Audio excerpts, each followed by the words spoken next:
What's up, guys? Thanks for tuning into the Papi Chulo channel. My name is Chris, and today I'm going to show you the journey in which a pair of Mars Blackman 4s, which as you know came out in 2006, very old pair, very cool pair in my opinion, one of my favorite 4s, that's kind of getting forgotten about. How a journey started with me doing a restoration like I did before on this video here. That turned into a custom Knicks shoe that I did. A full rebuild, basically, okay, of this shoe. And this pair of shoes is size 10.5, and I am giving them away. You check out the post on Dunk Rerun. I'm looking for 10,000 subscribers on my Instagram, 5,000 here on this YouTube, and 1,000 on my Dunk Reruns Instagram. And I'm pretty close, okay? So all you have to do is subscribe and then put your name, your Instagram name in the comment below this video. And once I hit those numbers, this will be given away random. I'm just gonna pick a random name, and worldwide, I don't care where you live, I will ship it to you, okay? So anyway, this started out as a restoration and then became a full custom because the description was inaccurate when I got these. Basically, the person told me that they were used but not beat, but what I received was a beat pair. And they were so beat that I decided they would not, no matter how much work I did, they wouldn't look like the 2006 pair, like a DS 2006 pair. So I decided to take that opportunity to use some creativity and make this custom Knicks shoe. Now, for the record, I am a Sixers fan, for the record, okay? But all respect to the NBA, the history of the NBA. I'm a huge fan of the NBA, have been for over, let me think here. Truth is, I've seen Michael Jordan play. Okay, this is how old I am. I've seen Michael Jordan play as a member of the Bulls after his first championship. December 7th, 1991, the Philadelphia Spectrum, Bulls Sixers. I got to see him play, and I've been watching the NBA kind of religiously ever since, though there was a kind of a big gap in high school where I just got into a lot of other things. But then I came back to it when Allen Iverson was on my Sixers. So, you know, I mean, it's been straight on since like 2000. So that'd be 25 years. I guess nearly 40 years, but there was, like I said, that gap in high school of about 3 or 4 years where I just was into grunge music and being in the high school plays and singing choir in high school, and I was just like really into some other things. But I came back to it. Anyway, so all respect to the NBA. So this is not like I'm not dissing the Knicks at all. I love the NBA, and I wouldn't have made this otherwise. You know, this guy is one of the most famous fans of the NBA in its history. So this is I think this is a pretty cool homage to him. And here is the journey of how this became a restoration into a custom. So I'm going to start the video with the idea that I'm doing a restoration, and then at a certain point you'll see me describe what I wanted to do for the customization and veer away from the restoration. So I hope you enjoy the video. As far as these outsoles go, I am going to soak these rubber parts first. See, comes off real easy. Not even trying.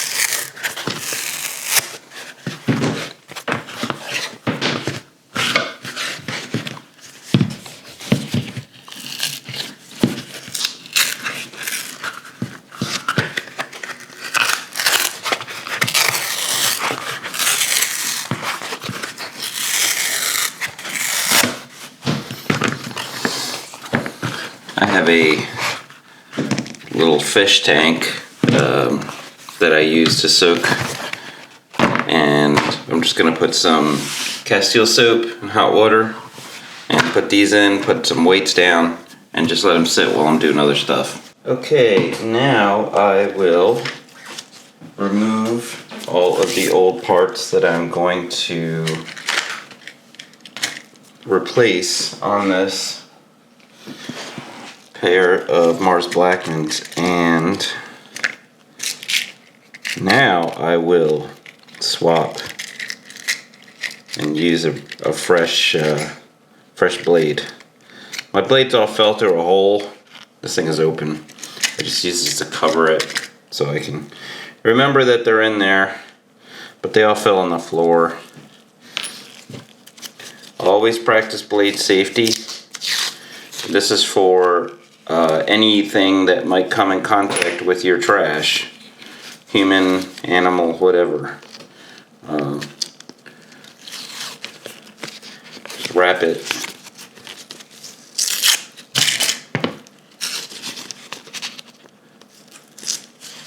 It's better than nothing. Okay, then you throw it away. So what I will be doing is cutting the threads, pulling these out here, these and these. Sometimes, here I'm gonna protect the tongue, so you flatten it out, flatten the tongue out, and just flip it. That way when you're working, it's not in your way and you're also not exposing it to damage. Eventually, I'm going to cut into, here, show you a little bit better. Eventually, I'm going to cut into the bottom here, right where the strobel meets the collar lining, okay? I cut that straight down here, all the way around, okay? And I lift the collar lining up, and then I do my stitching.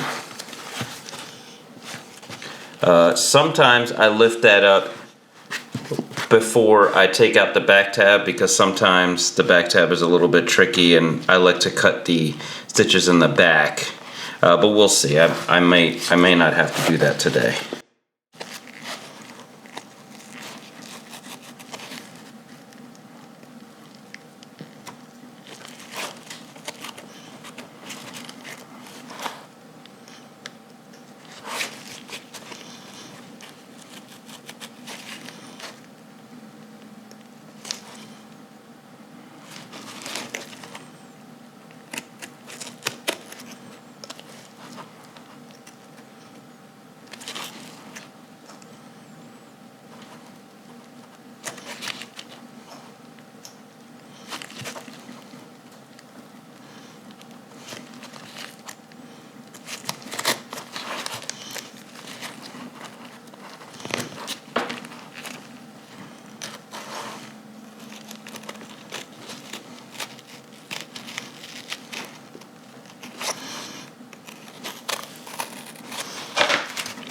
I always try to do the cutting on the back side of everything, really, but specifically we're talking about the wings right now, just to protect the front best I can from a blade.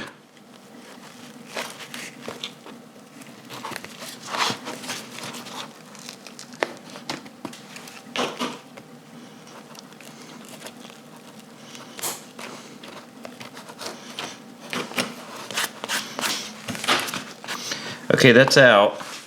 Now, the fun secret to removing the threads is a crepe eraser. Pick them right up, move them right along, real nice and easy.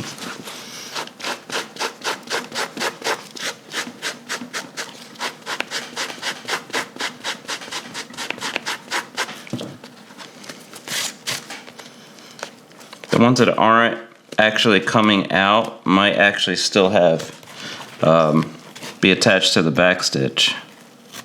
So we're going to go ahead and check that.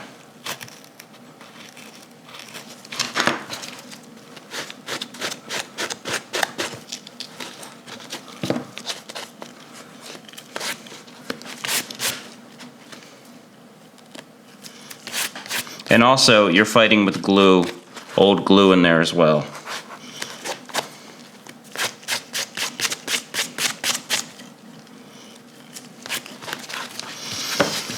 So on the cutting board here, I try to keep this blue cutting board clean, so I will only be doing the cutting. Once I'm gluing, I'm going to go to the other side of my workshop table where I do gluing and painting.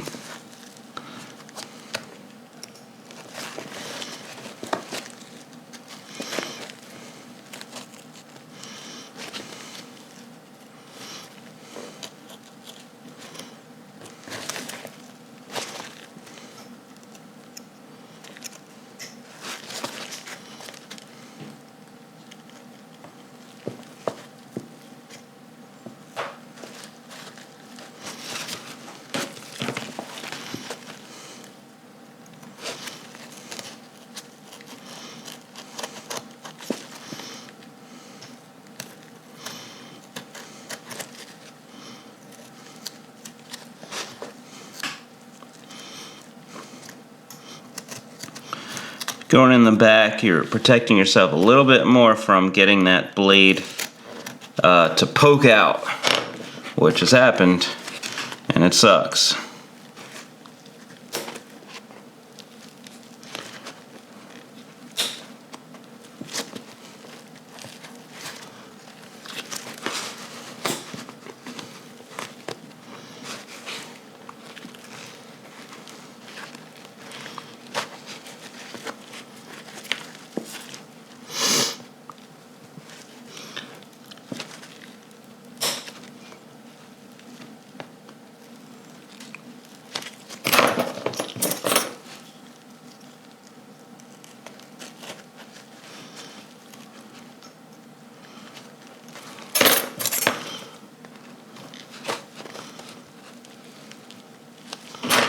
Oh, this one really does not want to come out. I'm gonna have to go in the front here. I think the glue did a really good job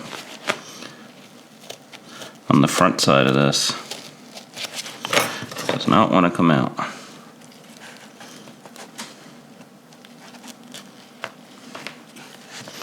There we go.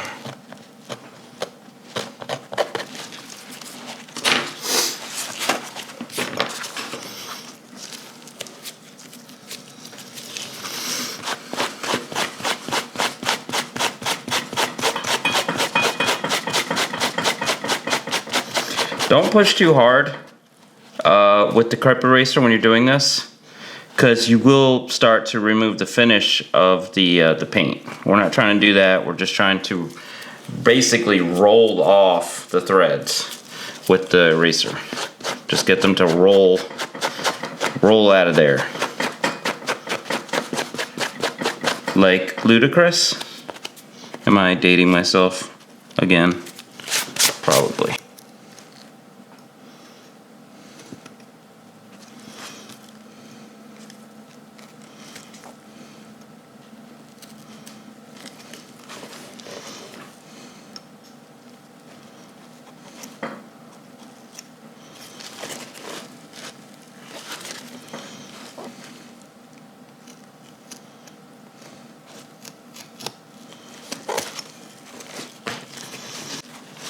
This is gonna need a good cleaning. You can see that this started to stain here.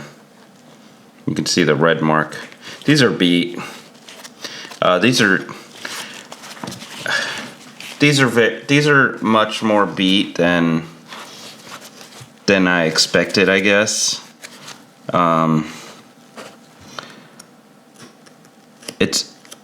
Here's the truth. It's hard enough to sell shoes in this, I guess you could call it resale, but mainly what I like to do is a rehab and then sell, right? So I'm just not buying for $1 and selling for $2, personally. But it's hard enough to do that now. It's also hard enough, a niche of a niche. You're trying to find someone that knows the history of this shoe, that remembers this shoe, that knows that it's sneaker history from almost 20 years ago. But But then to have it beat and rehab it, even harder to sell. So I mean, I got a lot of things working against me here. It was really tough to sell the last one I rehabbed, and that one was in much better condition. So, you know, you guys see all the work that you put in here to do a restoration. But the reality is your sale price is going to have to be much lower than maybe you think, or it's just not going to sell. That's one benefit of starting to do these things faster. Is like it took you less time, it was less work, so when you take less money, it's not really that big of a deal. Compare it to like when you were first starting out and how long it took you to do it. Now I can't go behind around the rim here because I can't get under there, so just have to be very careful. But this is definitely where you have the easiest, the best chance of poking through the leather with your blade. So be careful. So understand that it doesn't end here, it ends somewhere over here. So you're gonna have to cut out a little bit further. Yeah, there we go.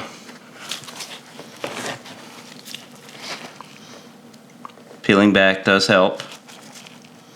You can see the threads that you're about to cut, but once you get to the bottom area, there's so much tension from the heel cup, and depending on what you're working on, you might still be fighting glue. If glue is actually an issue, you should heat it. Heat it with a heat gun. You don't have to be too hot. It doesn't have to be boiling hot. Just heat it with a heat gun until it separates, and then let it dry separated, and then it should be okay. It shouldn't stick together again. So you can actually work on it. Right here's usually the culprit. You need to be careful. You need to be patient right here, because it's the easiest spot to poke through.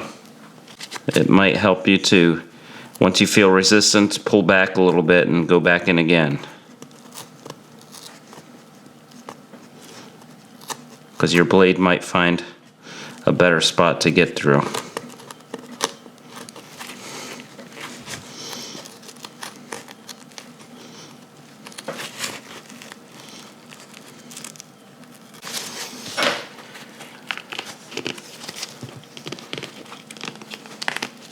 Alright, look at these, there's like black stitches here on each corner. I wonder if that's where they tack stitched it first before they brought it in there.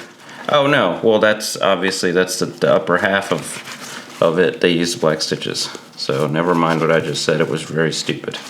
Cutting out some back stitch here. Now I'm gonna do my best to remove these front stitches, but there is a lot of glue in here, okay? Be patient or try another tactic other than the crepe eraser. But understand that you're fighting against, there's glue in those holes too. Not really that important to remove this because you're going to be covering it with the new back tab. But once you get your collar lining lifted, you can probably pull out the pull that out from the back stitch. Okay, and that's going to be the last thing we do here before we start gluing in new parts. I guess I try to leave a little strip of the collar lining still locked in to the stroble there. Because if I start just cutting the whole entire stroble, it's really not that big of a deal structurally. But you know, you can cut the stroble out and you can still like do whatever you want, because the stroble was there to last the shoe, to form it. But now it's formed already. You already have your toe puff in there, you already have your heel cup in there. It's formed. The issue though is that I will most likely be deforming the heel cup on purpose. Here's the heel cup here. I will most likely be deforming this on purpose temporarily. I will heat it and then flatten it out a little bit, because when I do that, then it'll be easier to apply the back tab on here. And actually, this glue is actually pretty good, the glue on the heel cup. I'm going to need to heat it, so it's going to be loud. You're not going to get all the netting. I mean, you might, but don't count on it, and it's okay, because the netting can be stitched over. The purpose of what we're doing is to hide the stitches when we put in the new back tab and the new wings. If you watch Vic Almighty, listen, I'm not trying to start some beef or whatever. First of all, I'm totally insignificant when it comes to like this whole game as far as popularity goes. But I'm not going to change my ways. I'm not going to start like advertising for Rejuvenator. Okay, I'm gonna keep telling you to just buy Castile soap and save your damn money. But you'll watch like Vic Almighty do something like this where he'll stitch the wings in, right? Or stitch a back tab in. You never see him remove the looks like we're good. Looks like I can turn the heat gun off.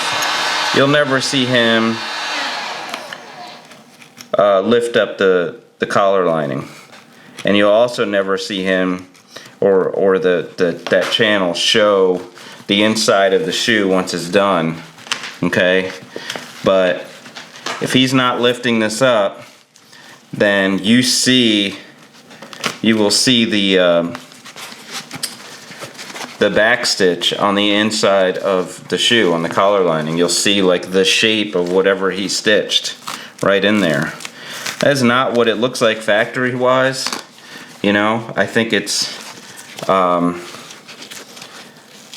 lazy or ignorant. I don't know if he doesn't know one or the other, but I have a feeling that they have to pump out a bunch of videos at a time, so maybe they want to cut corners on things that they don't think are important because you won't see them on the final product, and that is true. You on the final product, when you're showing the after of the shoes, you are not they're not showing the inside of the shoe. They're not showing the collar lining, right? So they're not showing the stitch marks, the stitching, the back stitching that he put on there. All right, and here is the heel cup that I am about to deform a bit. Flatten this out a little bit. Let it sit there and a little bit flat, just to make it a little bit easier. Yeah, it's flattened out a little bit. Now, when I put the back tab on, it should be nice and easy. So I am not putting a Jumpman on. I would really, since it's up to me, I would never put a Jumpman on a 4.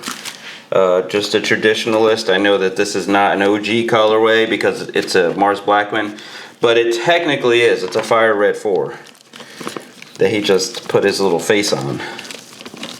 So I would much rather have a OG. There we go. Alright, well, funny thing just happened here with these Mars Blackman 4s. They're beat. They're pretty beat. I'm going to be putting a lot of work into these to get them to look like they did when they were released. And they're not going to because they're beat. So, just playing with some custom ideas. Spike Lee there Okay, Mars Blackman, Spike Lee. He is a infamous Knicks fan. I'd say infamous as a Sixers fan, as any other fan that isn't the Knicks. But that's okay. We like it. I have these Knicks color backtabs. Okay. And then I have these wings that, I mean, I got them for military Blue 4s, but ever since the new military Blue 4 released, nobody cares about like replacing the wings on their old ones. And also, these are the wrong color. These are white. I have orange polyester knit for collar linings and such. And I was thinking, I have a embroidery machine I can make a new tongue for. So I might go all out on these just for fun, just for S's and G's. You probably know what that means. But the thing that I was wrestling with is that this is probably going to be a display only situation, because a lot of the things that I'm going to paint to look like, to customize, will not be super wearable. Okay, I'm going to use adhesion promoter. I forgot what it was called. It's been a while since I used it. I'm going to use adhesion promoter before I apply the paints on these. Adhesion promoter is what you do for cars.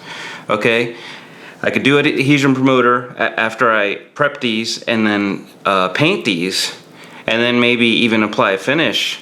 It will look great, but it won't really last a standard wear. Maybe a couple wears or something before it starts to get scratched up and dinged up. But it'd be the same thing as if you were wearing car paint on your shoes, on your feet. So that's one thing. But I want to paint this white. I want to paint this white orange. Okay. Replacing the collar lining with orange. I'm going to replace the collar lining, and then I'm going to have to replace this tongue as well with orange. Okay, so that's going to have to flip. But I have the right material for that. The outsoles are the most like non-friendly things to paint. You don't paint rubber. This is vulcanized with this pigment, and that's how it gets its color. Okay, so you don't just paint. You don't just paint rubber. Okay, if you want it to last, it's not going to work. However, if this is for a collector, for a Knicks fan, for display only, we can do it. And here's the other thing you may not know. Nike will paint their rubber sometimes. There are some dunks that I can, the mosquito dunk for one, the border blue, the Wallenberg. 3, just right off the top of my head, that Nike actually does apply acrylic paint to the rubber, okay, and it comes off. It will come off under heavy use, just like it would with these, okay. So I am going to paint the red orange. I am going to with the understanding that the underside is going to, if it gets worn once, the underside is going to be red again, okay? But the sides might last a while if they're not kicking and punching people with the shoes. So we are going to do this. I'm going to do this for fun. But these are too beat to just like restore for someone to be like, oh wow, it looks just like, you know, it did when it released. It's not. They're too beat. So we're gonna try something different. Cool? Cool. So now that I made this decision, I am going to completely remove this collar lining. Just a few more stitches around where the lace aglets are, where the lace holes go. I do need to find a better way to make these holes cleaner in the fabric, because my leather punch is not making nice clean holes. So that is one improvement that I will try to make. Next up is to just cut. Once it's fully folded over, you can just take your time cutting the threads. It's actually just one, it should just be one full stitch, one full run. So when you're done, you can actually just pull out one back stitch.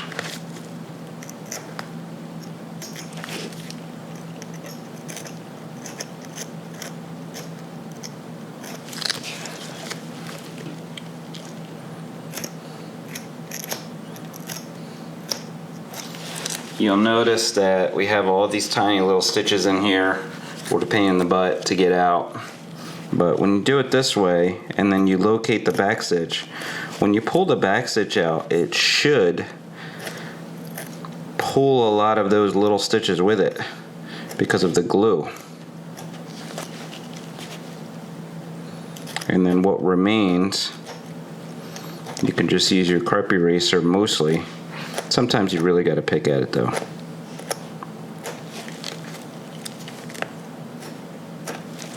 Sometimes you got to use tweezers.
Yeah, so I'm doing a custom job.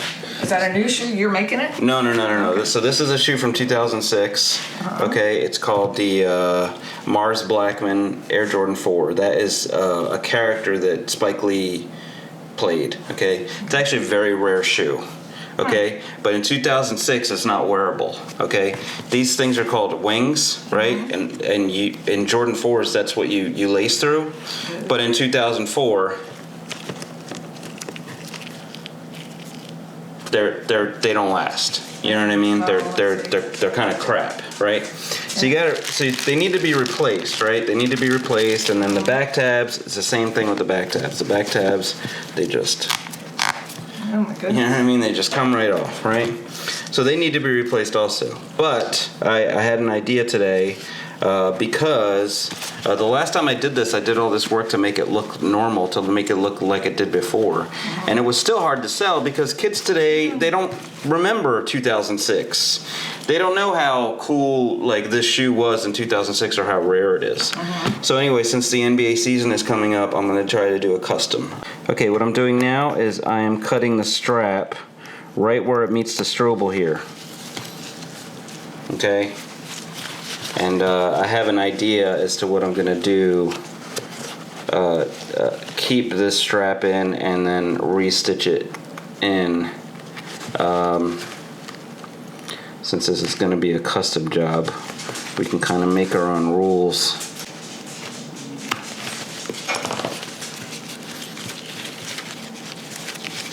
I have to decide just about how much extra work I want to do here. Do I want to stitch in a whole new tongue or not? If I stitch in a whole new tongue, I mean, dang, I might as well change all this black to orange. Alright, I'm going for it.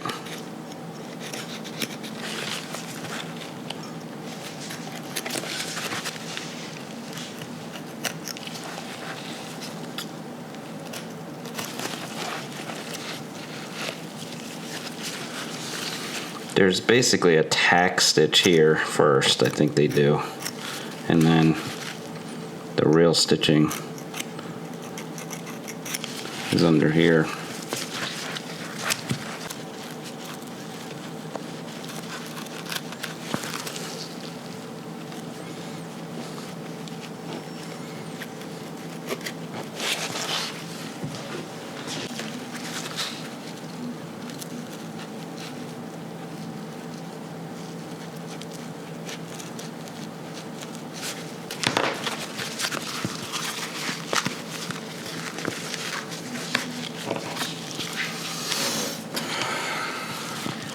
I forget what the word for this is. I think we called it deconstructed back when the off-whites really started to flourish.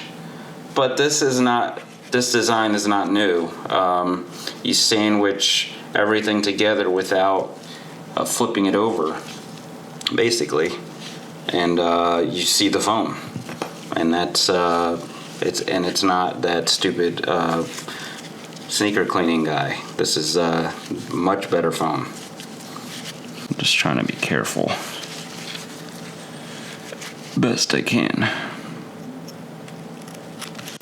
Alright, once you get to this part here, you're going to need to turn it inside out to start taking the rest of the stitches out. Turn it inside out. Give it a little tension right there, and you see your first stitch. Just lightly press your blade against it.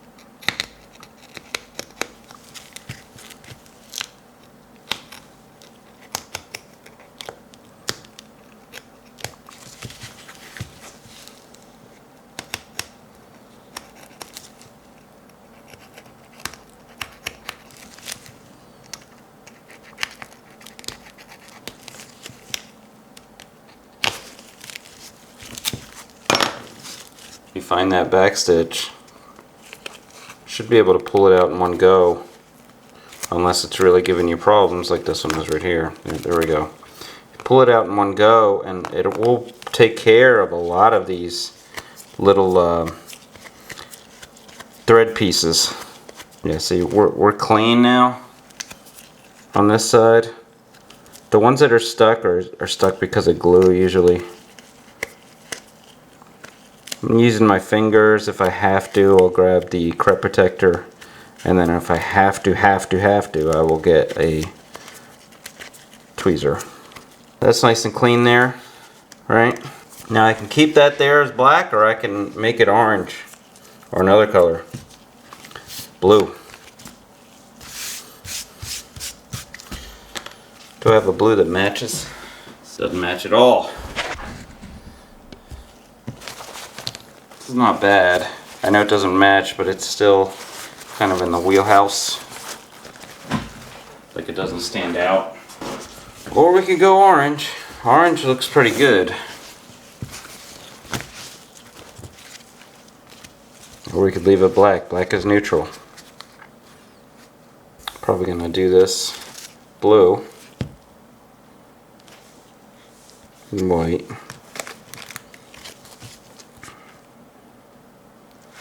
Let's go orange.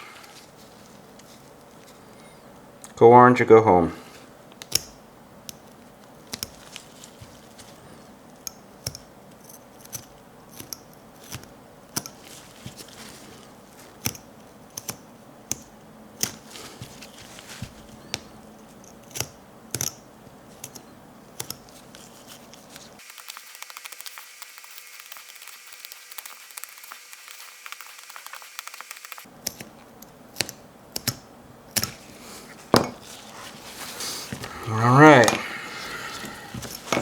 basically, this is what we got. I'm going to glue this onto that. And then stitch it and call it an afternoon. I really don't like working with this glue because it always seems to be sticky, but we're gonna give it a shot. We'll call this the backside, I guess. All right, get the wrinkles out.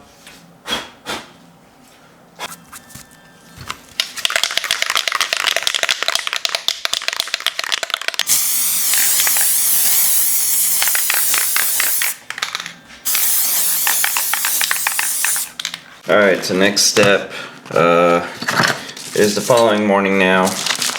All of my fatherly duties are complete. She's at school. Now time to try to get some more stuff done. So for the leather onto here, I want to actually use regular cement glue. Just trust it better. And then I'm going to put it here. Kind of want to squish a little bit of that glue out, then pull it off. There. So I can kind of see where this glue wants to be.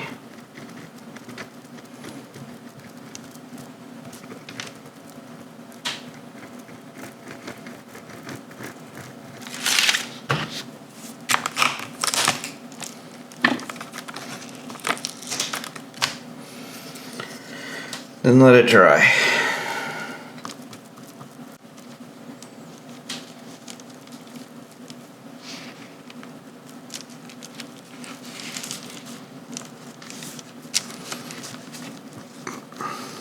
Alright, how long does this have to be?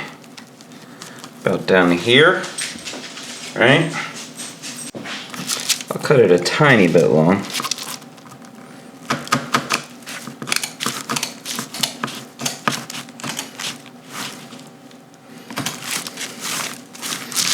And width-wise, it's actually going to there, so I'm going to cut it right to the tongue.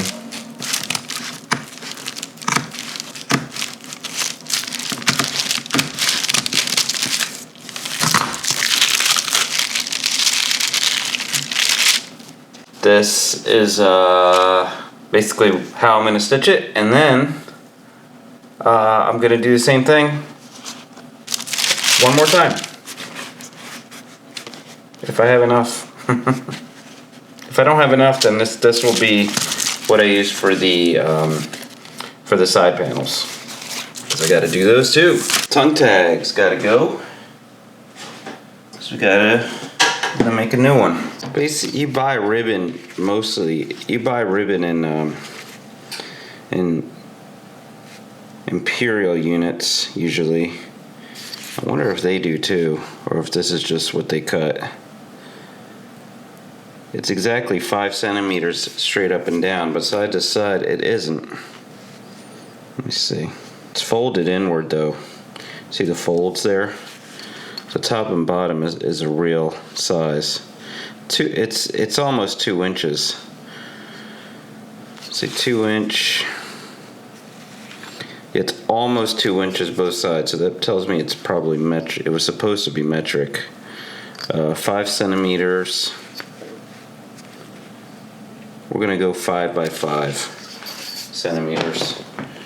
In the meantime, I think it's time for a new blade.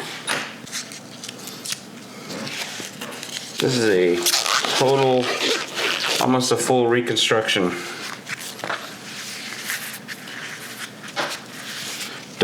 I wouldn't go any further than where we're going though. I did that one time with a pair of 2006 military blues, rebuilding a shoe completely. I don't want to do it anymore.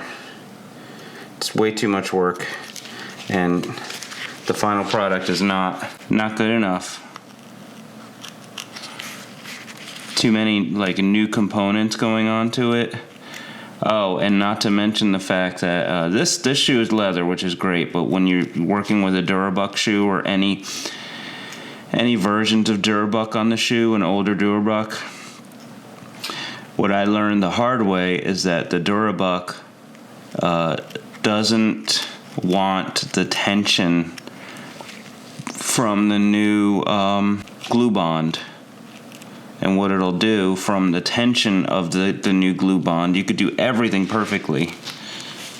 Oh, see, we're glued on here. That's why I'm running into problems. Glue. Not surprising, but what happens is the Durabuck peels off like an onion. It is not fun. And trying to fix it really doesn't, you're not doing it any favors. It never looks right. So rebuilding restoring that 1999 bread, 2006 military blue, anything that has those Durabuck components on it, I hate to say it, but don't bother. For display purposes, as a collector of sneaker history, sure, but to wear, that Durabuck is not meant for new bonds this late in the game, this late in its shelf life. It's just gonna peel right off. All right, so you see all those threads there, always the same idea. You're gonna have the back stitch back here. You're gonna pull it somewhere, and as you're pulling it, you should be pulling a lot of these out.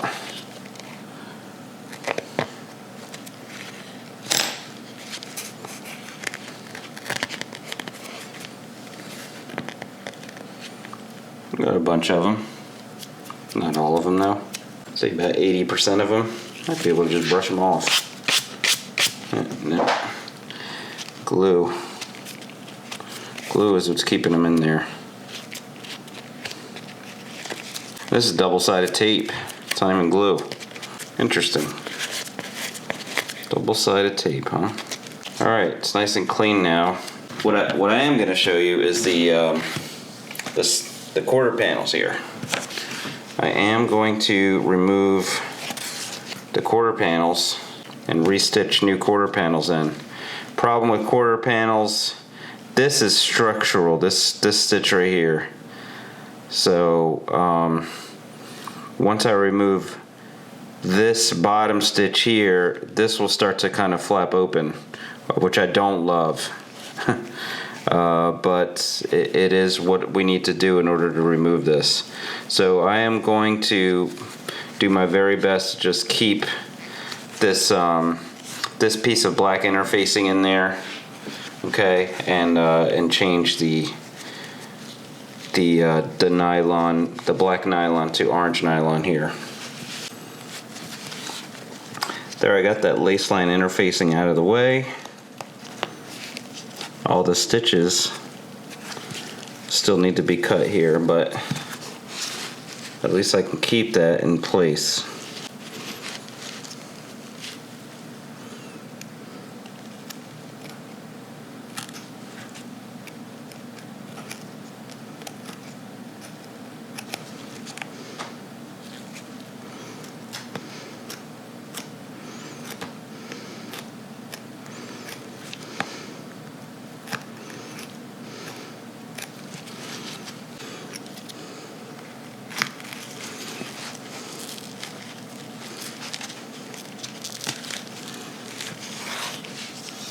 Go. And that's what this is going to look like. Can you do our little crepe eraser trick to get rid of the loose threads? All right.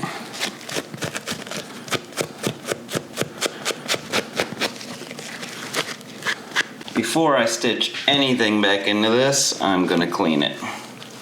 Okay, this thing is dirty. We're gonna get her cleaned. What I had left over is perfect. We need to be a little bit more accurate with the with where we're cutting these.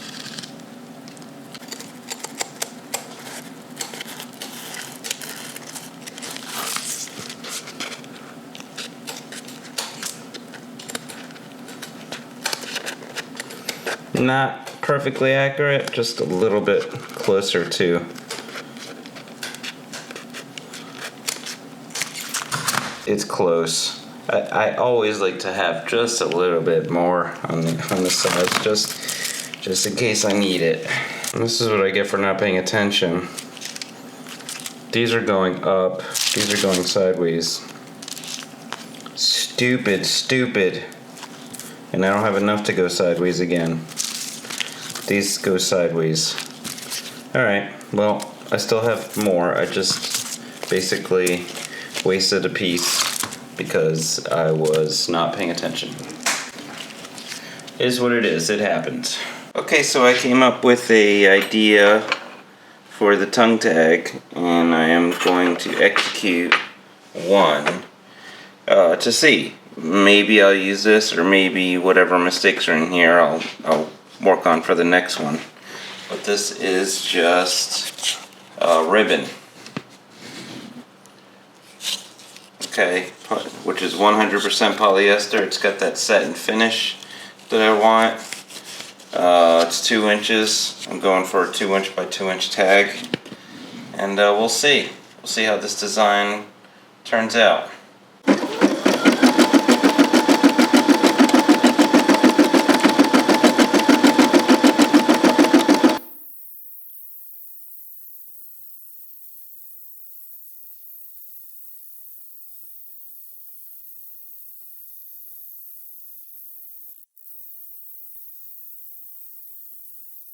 Okay, you may have noticed how discolored the upper is. This shoe is beat. I mean, that's part of a beat shoe. You're gonna have that. I cleaned it, but there's still a lot of these imperfections that are still there. So I am going to paint. Something interesting here. This leather and this leather seem to be different. Are they different, or do they just have different stabilizers? I mean, they really look different, feel different. Yeah, so this leather and this leather are different for sure. There's more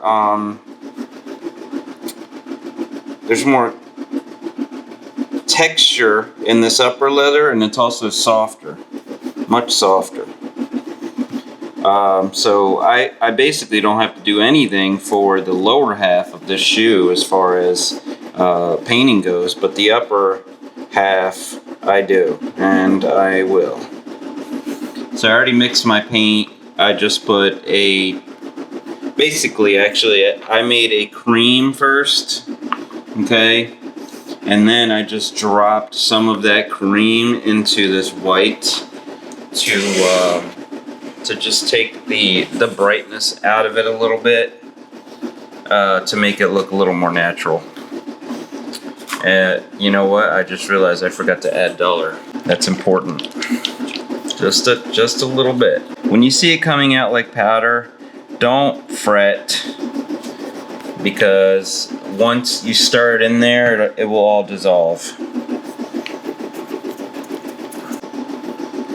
I didn't bother prepping this leather like you would absolutely see on a lot of customizing YouTube channels. A lot of prep work involved, and that is definitely something that I would do if these were new. But since these are so used, I think that there's been enough wear and tear already on this leather. I just don't want to. I don't want to add any more. It will hold, because the duller in there will make it hold. One thing you should always try to do. when you're painting shoes is to avoid the threads.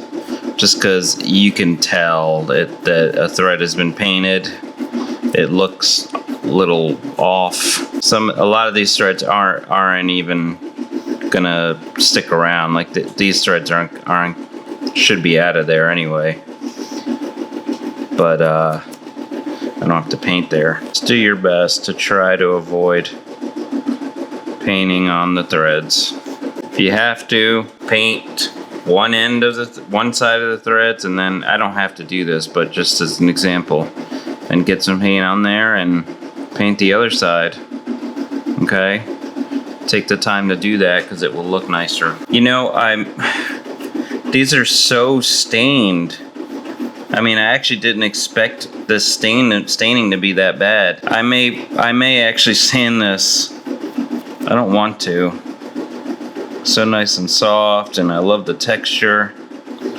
But man, these stains are just not even. They won't come out with washing, and they won't even be covered up either. They just have to be sanded out. Yeah, I'm gonna do some light sanding after this dries, but I am gonna finish this coat. While I'm waiting for them to dry, I will sand the black on these.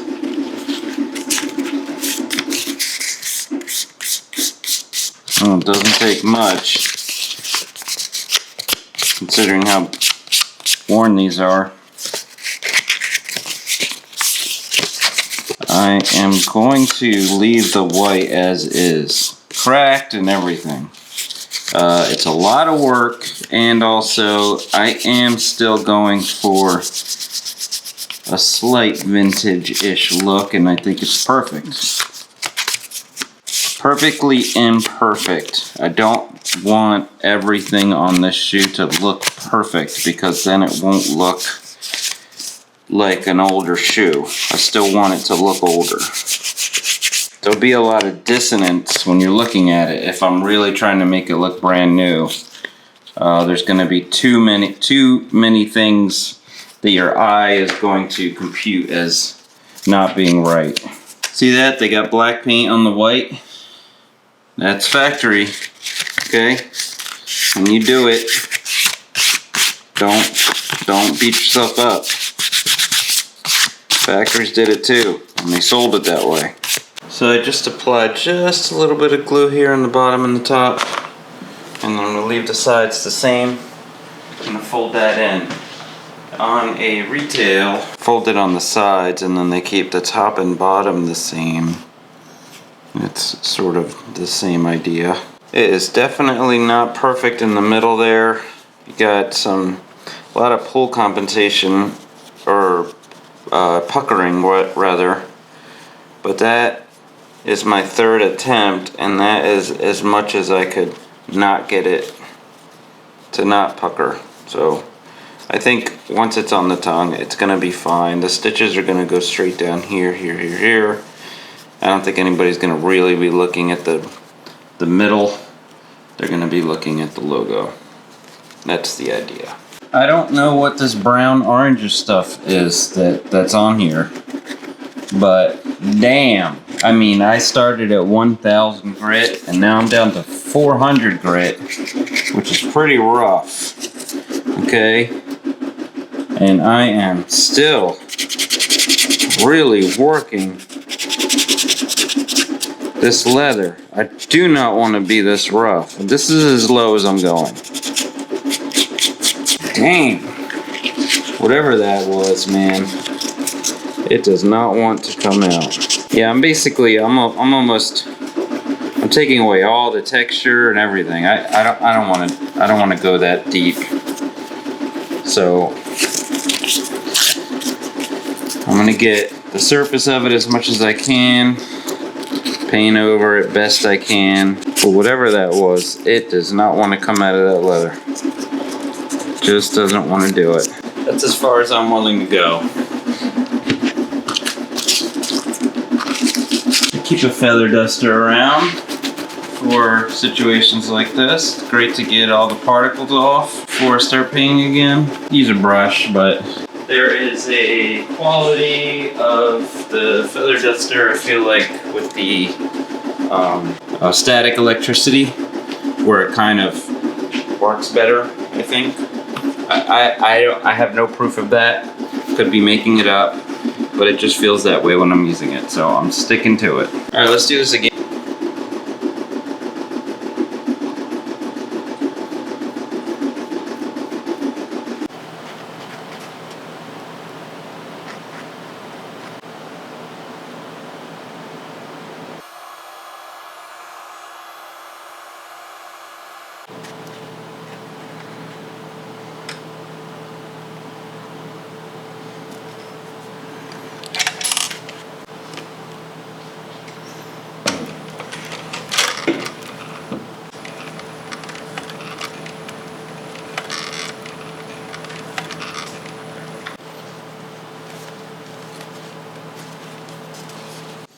Still prepping up the pieces here, but here is what we got. So I'm just gonna go ahead and do that again. Love painting this front part because you don't have to worry about any paint getting anywhere else. And as a matter of fact, if your bond isn't perfect, if you're not completely lined up perfectly, which many retails are not, you have this extra paint around here to kind of cover up what happened, and I am down with it.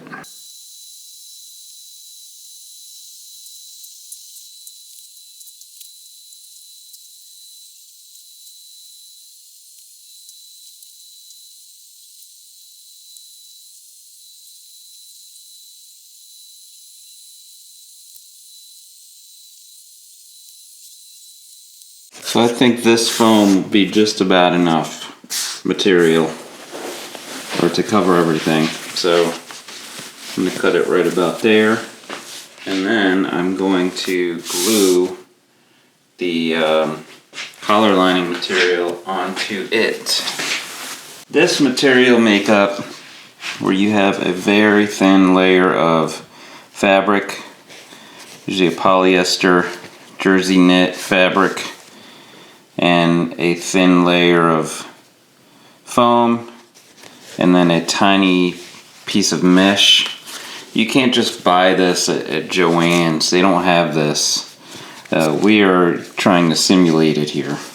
Okay, I've gone many times trying to figure out where to order this stuff, and I have been successful with some stuff in China.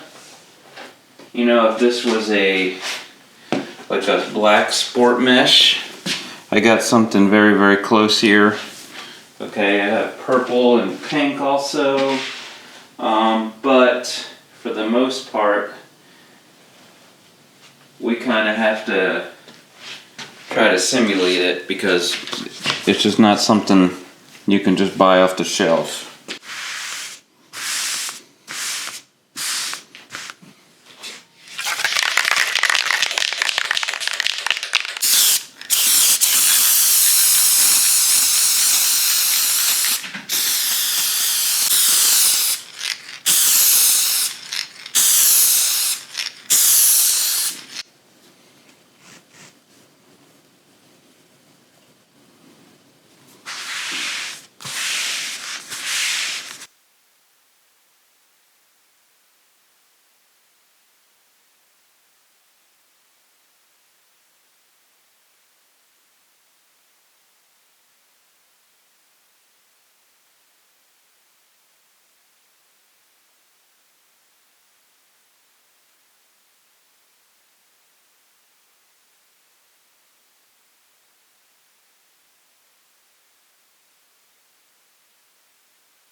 I'm having a good moment right now. I think this turned out really nice. This is still the one I haven't done yet, which I'll do off camera. But here's the tongue.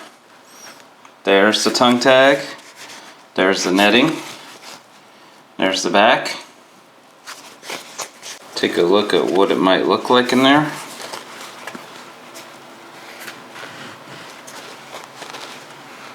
Fire. Fire. I think it looks like fire. And that's my 2 cents.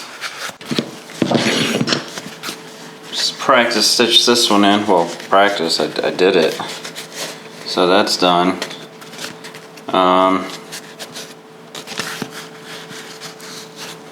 There's that sheen from the glue. I mean, it is what it is. Everything has it, so I guess it all matches at least. Yeah, so we'll keep going. I don't really think I have to glue this in just because there's so much crap to put it under to hold it in place. I got the that lace eye stay interfacing, and I got this foam here. Just lift up. Planning to just hold it in place while I'm doing my thing.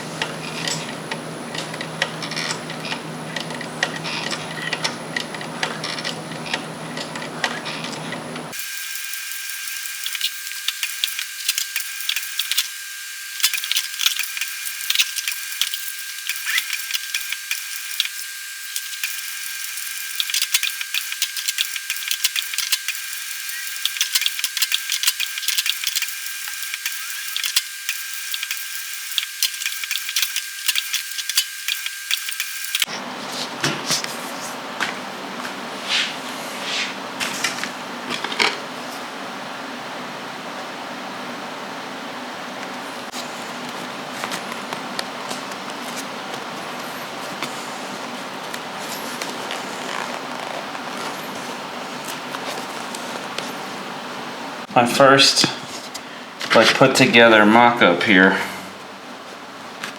of the shoe all together.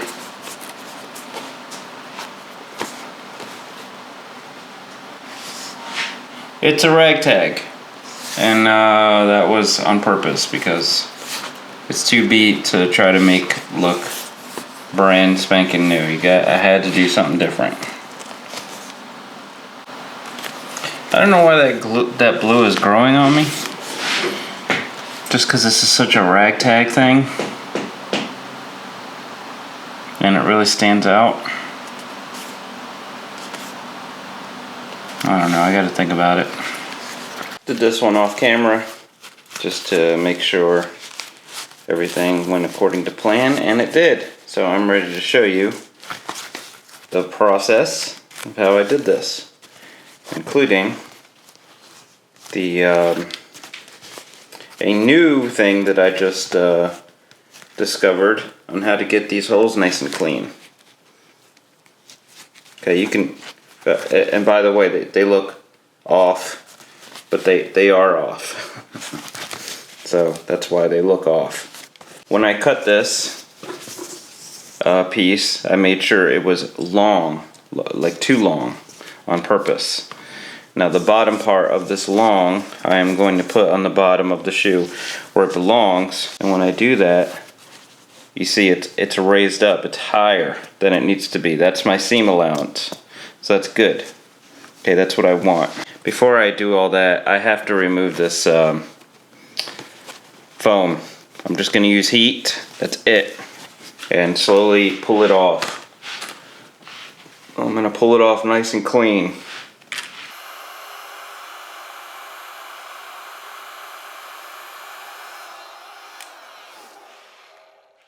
There we go, all in one piece and all clean. Okay, we're just gonna put it right back where it was. Now some of this eye stay interfacing might be detached because of what you removed there. I like to glue that back into place pretty simply. I would use that Elmer spray glue, but I don't want that spray glue to get anywhere where it doesn't belong. So I only spray it when I know it's going to be safe. This collar lining and the netting on the sides here are going to be the last things I do with the post bed. Everything else you really need a cylinder arm for, and the only cylinder arm I have, tiny little $100 China patcher, is what I will use to do all the rest of the stitching on here, including the tongue, the wings, the back tab. Alright, so now we have a clean work area, basically, is what we were looking for here. We want this rim to be nice and clean. Okay? You want to make sure it's facing the shoe. Okay, facing like this when you stitch. That way when you turn it over, I'll show you. It's facing when you stitch it. So once it's stitched and you turn it over, then everything's facing the right direction. Found the center. Use a clip on one end. Make sure it covers the whole area. Should go over your whole area that you want to stitch. Clip it. Then this last one's going to be tight, which is the way it should be. But it might feel wrong to you, but it's going to be tight. You're going to be pulling it, and there's going to be some lumps here. You want to make sure that you push them away.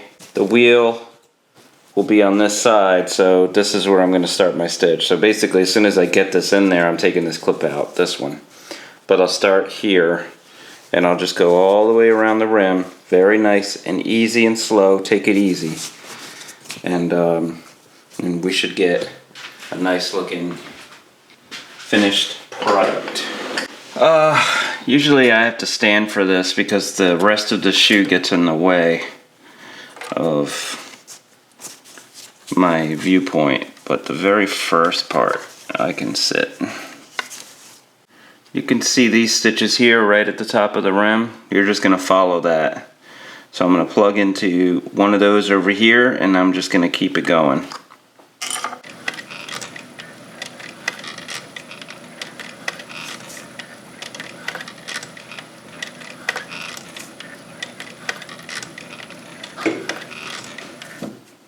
If they're too high, then you're going to see the old stitch holes when you flip it over. You want those old stitch holes to be covered. Too low is, I mean, it's not, it doesn't look as nice, but it's still better than too high, because at least it still looks like it was intentional. Oh, I should talk about this. This is just a tiny little screwdriver with a flat head. The reason why I use this is because I want to see the factory stitching hole, and it's there's a nice factory crease in here from the whole time that it was turned like that. All of the leather is creased there, so I just have this here for vision's sake. Alright, now next, and don't have to go too crazy. I used to go real crazy in this step, and it was not a good idea. Trim this down a little. Matter of fact, I'm not even going to touch there. Just like spots that are a little far, I'll trim. But I think I tried to keep it pretty close.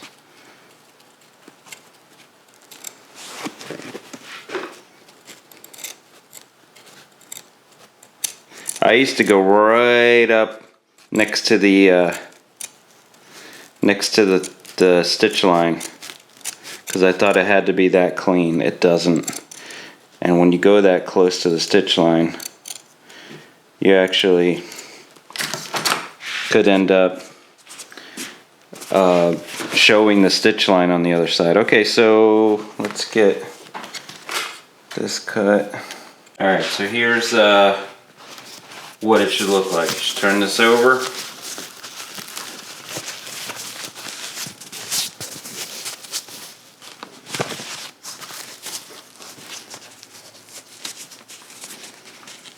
See how clean that looked when I turned it over and I popped it out?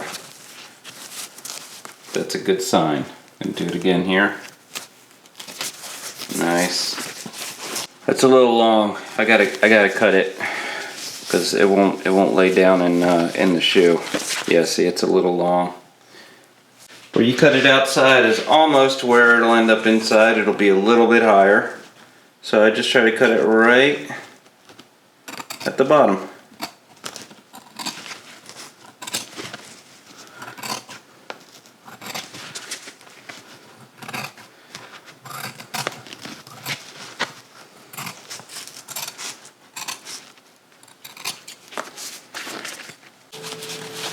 Alright. Now we got it. Looking good. I'm sure there is 100 different ways to do this, but what I do is I just poke a little bit on one side and mark where that poke was on the other side. And where it lands, it lands. If by chance there's nothing to do on the other side, which it looks like it's gonna be here, then I just leave it. There's nothing we can do anymore. But the most important thing was that hole in the middle, right? That's the one that you actually lace into. Pen that I'm using is a Frixion, so it will disappear with heat. So if you mess up and you're using this, I wouldn't worry about it too much. There is a kit that you can purchase at Hobby Lobby for $4.49. It's called a mini punch kit, or excuse me, a mini punch set, 8-piece set. Now this is specifically for leather. It's in the leather work section, but I discovered a way to make clean holes in the fabric. This works great for leather. Punching in the leather, it does it nice and clean, pops out the waste, the piece that you cut out right in the top there. But if you try to do this with fabric, it makes a mess, and it really just kind of tears it open. It doesn't really do a good job. It doesn't make a nice clean job. But what I do is, these are all the tips. You just screw a tip in here, and you can tighten it if you want with this. Here is a drill. I put this whole assembly into the drill. Tighten it up. And here I'll demonstrate the type of holes it makes. Look how clean that is.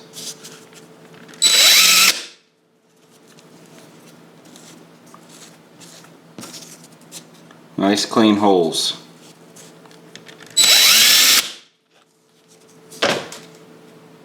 Okay, so here's my shoe. I made my marks where I want the holes to be, and I am just going to make the holes.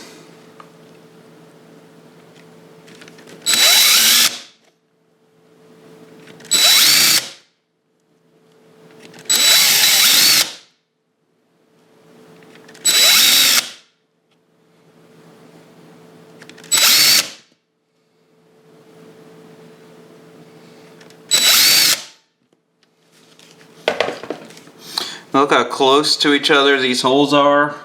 Look how close to the edge they are. And they didn't rip each other apart, which is a sign of a nice clean cut. That's a Frixion pen that I use, so it'll go away with heat.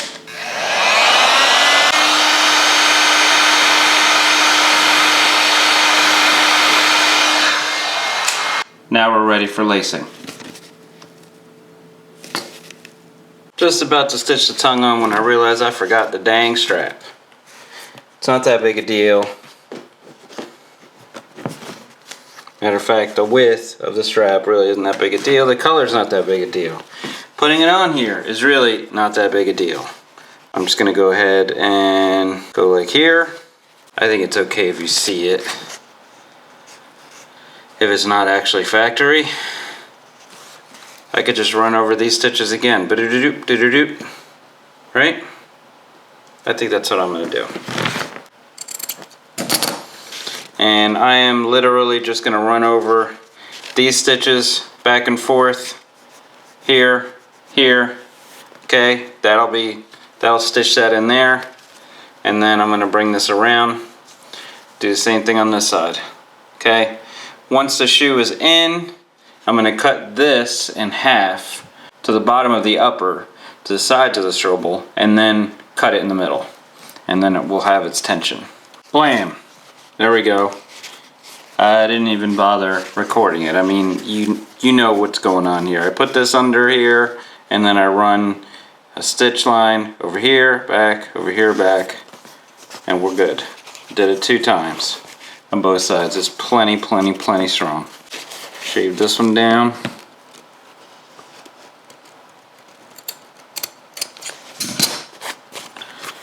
And then cut this in half.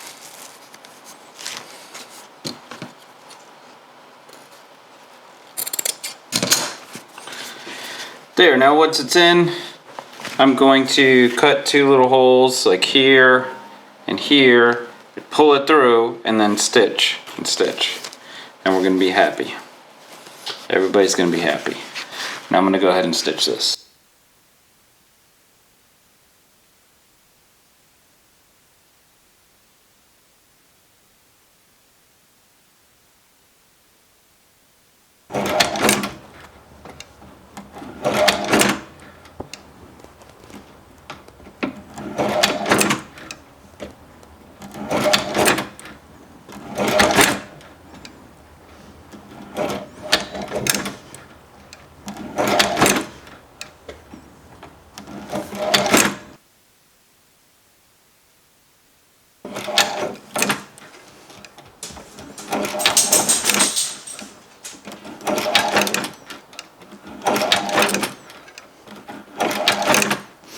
There's no feed dogs under here to move this like there would be on a regular sewing machine.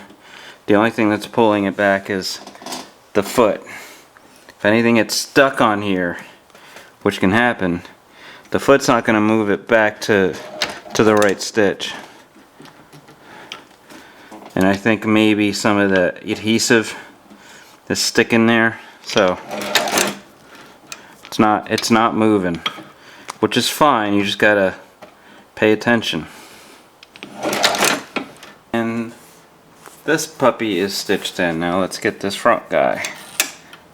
I refer, you know, there's not really a standard nomenclature here in doing this because Nike or Jordan, I guess, don't allow this to be done. Or don't support it in any way, in any functioning systematic way that would have like an education involved, like training, where they would teach you the names.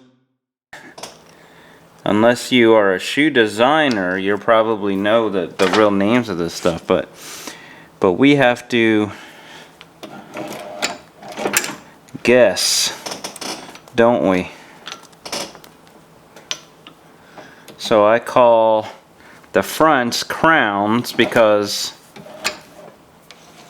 I know they're supposed to be shaped like a basketball, but I think I heard Chris from Wear Testers refer to them as crowns before.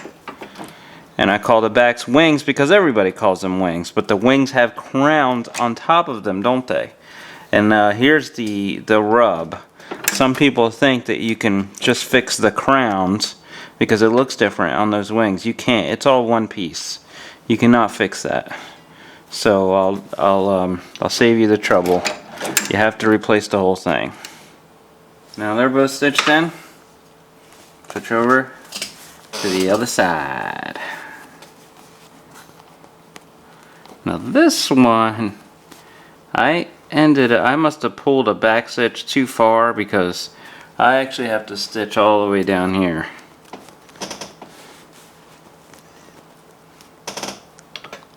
But at least I caught it before it was too late.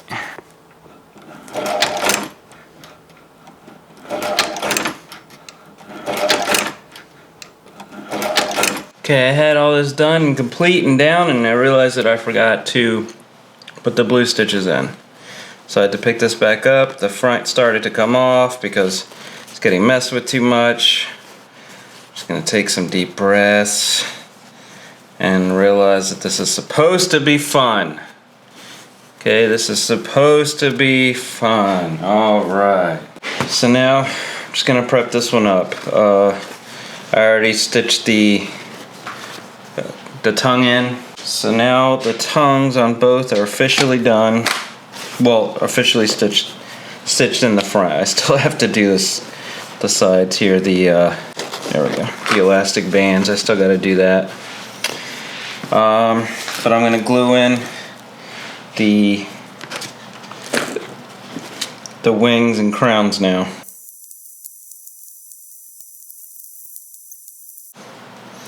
All right, let's go stitch them up.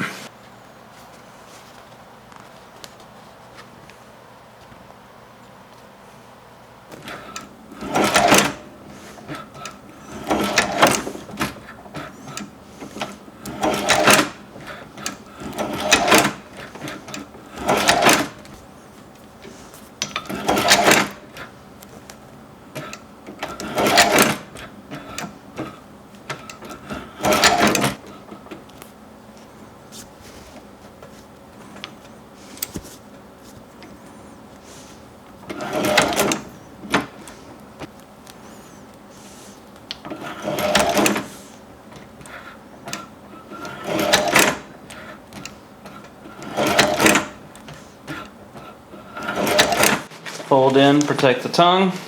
Spray a little spray.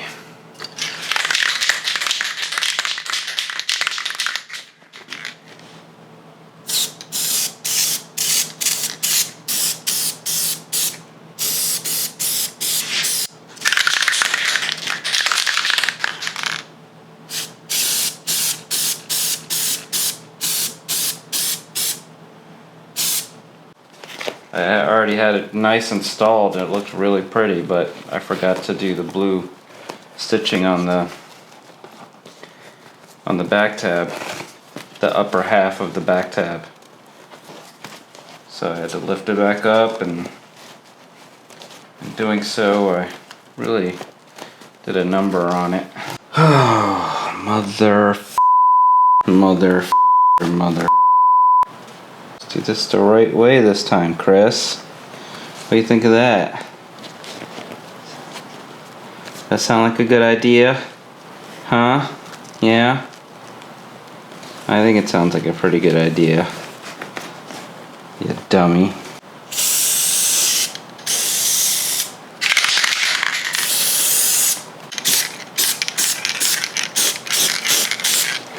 Okay, now the upper is complete. So we are just doing all of the standard things that you do for a reglue and or sole swap.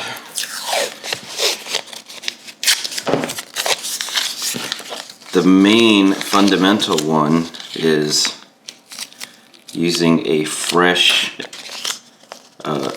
blade for whichever razor you prefer to use. This is X-Acto.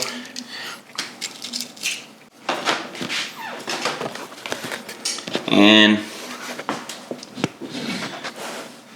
slicing off all of the existing glue.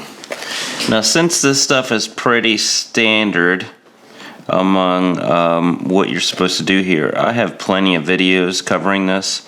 I have a video called The Joy of Sole Swaps and Reglues. And I cover pretty much as I could think of, and it's separated into parts. The first part being the products that you need and the tools and all that, and then the second part covering the actual prep work, and then the glue, and then the stitching. Separated into chapters so you can kind of move around as you wish. But it's pretty standard. Okay, so I'm not going to really cover too much of that here. I'm just going to do my thing. And then you'll see me do a little bit of this. The gluing itself, I I actually have switched back to Super Stick because it just seems to be more. Super Stick seems to be more consistent.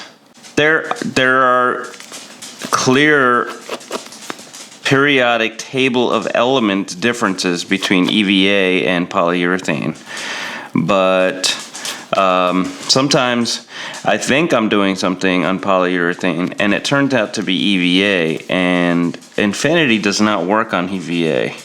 Just to keep everything very simple here in the shop, I'm just gonna use Super Stick, Barge Super Stick for everything that when it comes to the actual bonding of outsoles. Other stuff, I still keep Infinity around. I use glue in the shop a lot, and I really prefer using a glue casually without having to put on safety equipment that I can just put on without having that nasty smell. Okay, so that's why I will always keep some version of Infinity in the shop, some version of something, some kind of glue that doesn't have VOCs, that doesn't stink terribly in the shop. But otherwise, I'm going back to Super Stick.